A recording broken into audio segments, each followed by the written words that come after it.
these 3 episodes of Your Friendly Neighborhood Spider-Man, when I tell you that I want to meet the showrunner, I want to shake his hand. Oh, Jeff He is Trammell. cooking. He seems like He is cooking. Yeah, cool. When I tell you, I'm so glad a black man is writing a black man storyline because they are cooking with my favorite part of the show is Lonnie. Like legitimately, yes, Lonnie. This is the Lonnie Lincoln show. Yep, Lonnie Lincoln. We know who he they should have just called it Tombstone Origins. Just call it that. I will sit for an hour and just watch is it too early for is it too early for me to say I want to be Lonnie Lincoln for Comic-Con this year? Oh, I do too. Listen, it was like Lance. It was giving Static vibes. It was giving one of the legitimate voices like walking down the street with the cop cards there. Yeah, but then this thing. Now I have issues with this show, but Lonnie Lincoln is not one of them. If anything, I'm like, screw Peter Parker. I won't watch this story. That's literally where I'm at with this show. But like Lonnie Lincoln, the character is like with that writing is like, if anything, this should have been a Miles Morales show. But hey, we already got Miles going on. But it's literally blatantly in your face, bro. It's literally blatantly in your face. It's supposed to be a Miles show. But yeah, I felt with the character of Lonnie Lincoln, like it was great in terms of riding throughout the entire episodes he's been in and everything.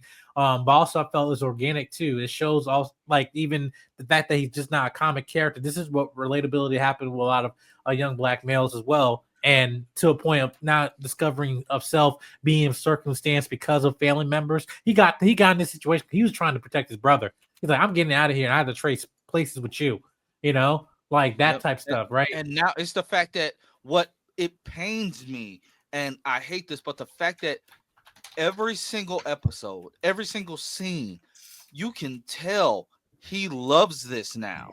Like he feels and it's crazy to say in a gang, he feels the brotherhood, he feels the camaraderie, he feels that friendship connection, especially between him and Don. The fact that he's rallying everybody whenever something goes wrong, he's the one that speaks up and like, yeah, we got to do this for Don. We're gonna get the Scorpions, yada yada yada. That was very alarming to me. Like I said, dog, like you didn't even want to be here. You didn't want to be a part of this. But now Don knows that, that's crazy. It represents also insecurity that he had with him, that he just had a sense of power that he's feeling, right? And it's not about he want to be power for the sake of I want to be the best, the strongest person, in the world, or against this person. No, he had the love, he had the admiration, he had the family members, and then in the love interest, he had all that. But he also had to deal with the reality of his circumstance. He was poor, and that even in a situation with his family, and because of being in that environment for so long, in the means that when you get that ounce of power, what that does to you unchecked, you're seeing that. So you get that admiration of respect, but also power, that you feel like no one's going to mess with me, regardless of any our circumstances, that, hey, this is the avenue I think I can go to, that I actually feel full rounded as an individual. Because even then there's insecurities. He wasn't transparent with his girl. He wasn't transparent with his parents too. And that's just a whole insecurity, just being honest of his masculinity or whatever. So there's other themes like they're on the surface level that dissect there. But with this, it's just not just a evil black and white. This guy just turns to a bad guy. Like, no, this is one of the reasons why a lot of it's deep. Why we want to see stories, even with all characters too, like how they become who they became, but not in a just very superficial way, because we're not just one black and white as people.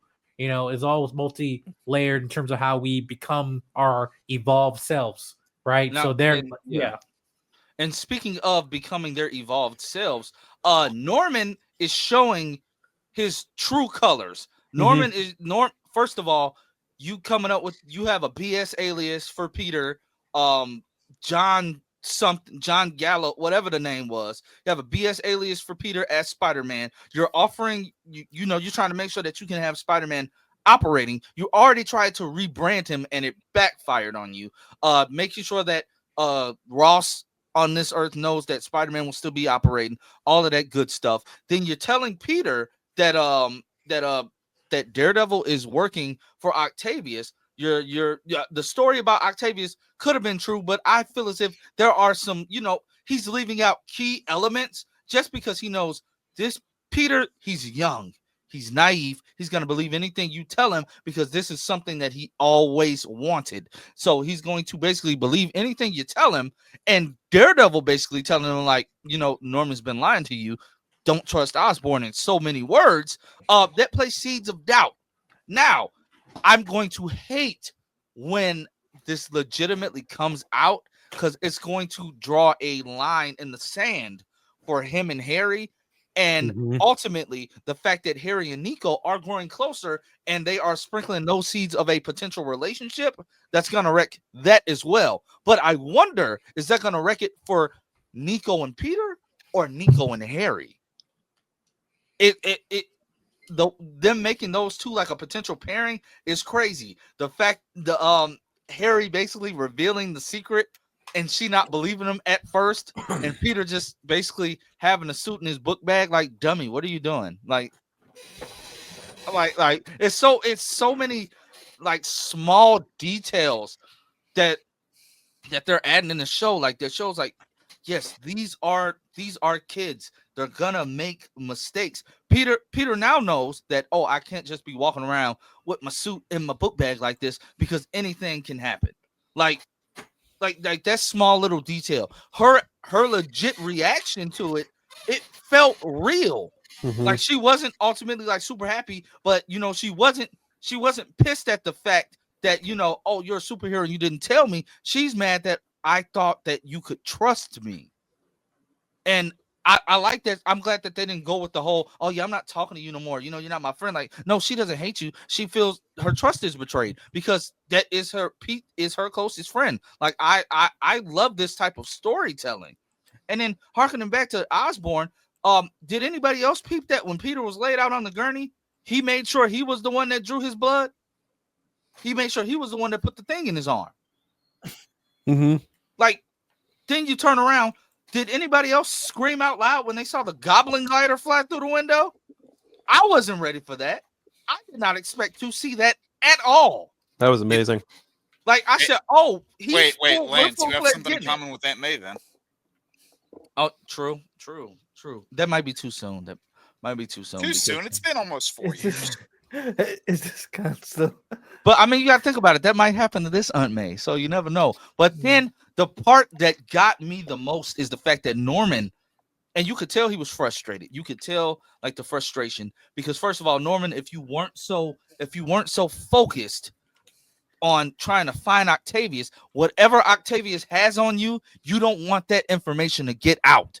Whatever he has on you, you don't want it to get out. So you're so focused on that. The fact that Pete said, oh yeah, we're all clear. If I'm your guy in the chair, I'm gonna make sure that the guy is really tied up before I take my earpiece out.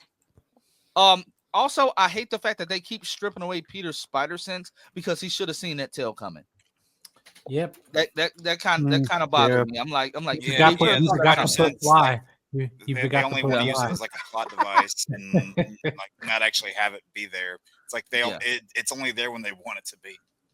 Yeah, so it's like when it hit him, like I jumped because first of all, I didn't expect to see that much blood on a Disney Plus show, especially an animated one. Like they took it up a notch, and seeing like the fact that Scorpion like impaled that one kid. Like, did anybody go check on him?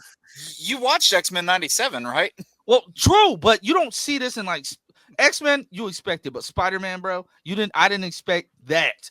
Like, not the tail through the chest, through the back, and like just threw you to the side. Like that was crazy to me. But like nobody checked on that kid either. Like somebody should probably go like find. He might still be alive. People have survived. I gotta say something right before we carry on this conversation. Mike, are you okay? It looked like you got baby face all of a sudden. A lot of people think I had baby face even before I shaved my beard, right? Now it's coming back in slowly. Right. Okay. But no. That's slowly you shaved a day ago. Say again? Yeah. You shaved a day ago. No, actually I did not. Actually, it was about a week ago. That's not slowly. That's not slowly. That's I'm sorry. I'm sorry. My genetics. But guys, no, seriously, guys, like, do you hear a mouse? Do you hear a mouse? I was just I heard making a little castor bit. oil, and I'm black. True. That's true. all. That's But the yeah, combination. like, You and that are goofy ass we Gren film. expecting Green Goblin this season as like the cliffhanger for this season, or are we expecting it next season? Next season. I think next season. We're gonna get the Next shot of season, him for sure. sitting in the chair, and we see the silhouette of his ears popping out. All that. Hey, I'm Like down one- for that. I'm you down know. for that. I'm down for that. Alright, Did we ever figure out why old girl was trying to sneak into Norman's office, or they just did not go back to that? No, I think they're going to touch on that later on because that's Taskmaster's daughter. Yep. in Yeah. comics. Yeah. Mhm. Yeah, I think they're going to touch on that later. Yeah, So, the yeah, I don't actual know. Taskmaster, like actually Tony Masters, not Hey, the MCU can take its liberties where they want. Don't get all bent out of shape out of it. Come on, man. I'm just stating a difference. You're fucking better than that. Come on. Yeah. Actually, no, you're not. We all know you're not. But yeah, like Don't this, you like, talk to me like the finale is tomorrow, so yeah, we have right. we have some good Yep. stuff to look forward to.